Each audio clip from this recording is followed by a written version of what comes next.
everyone, it's good to see you. Today, in Praying for Your Spouse, we are going to be looking at chapter 2, which is the marriage union. The main text is coming from Genesis chapter 2, verse 21 to 25. This is where God creates Eve from Adam's rib, from Adam's side. It is extremely important to know that God created Eve from Adam's side so that Adam could protect Eve. And Eve could love Adam because she was created very close to Adam's heart. Eve was also created from Adam's side so that she could help Adam. They could work together side by side. When Eve was created, she was beautiful to Adam, and God presented Eve to Adam. Adam was very excited at what he saw. And we need to understand that men are visual. Just like Adam, he was excited to see Eve.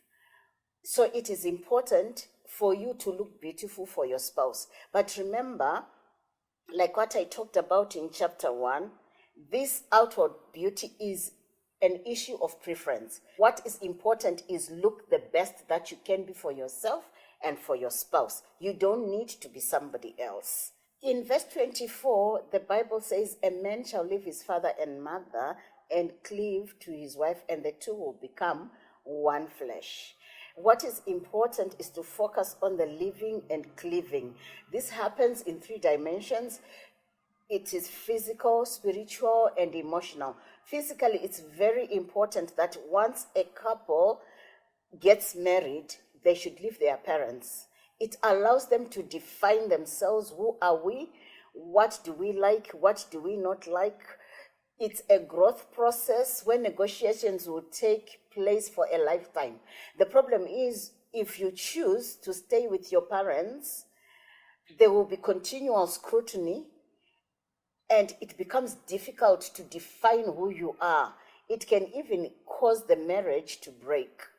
At spiritual level, you can decide, again, you're trying to define who you are. So, which church do we go to? Do we go to our parents' church? Do we find a new church? What works best for us? That is something that you have to decide. And then emotionally, it's important to learn to get emotional support from one another rather than totally depending on your parents. I am not saying that you don't ask for advice. Our parents are very important in helping us to be better people, in building us up. We still go to them for wisdom. But for everyday, day-to-day decisions on emotional struggles and changes, we get that from our spouses. And it's something that we have to learn to transfer, because for the past 20 plus years, we have been getting our support from our parents. Therefore now, because we are now one flesh, our emotional support is coming from our spouse.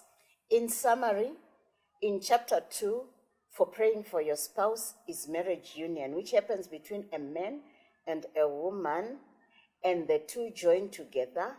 Their union is consummated through intimacy, and the two learn to grow together by physically leaving their parents, and then they unite together to be one flesh. There should be openness and honesty, because nakedness is important in a marriage.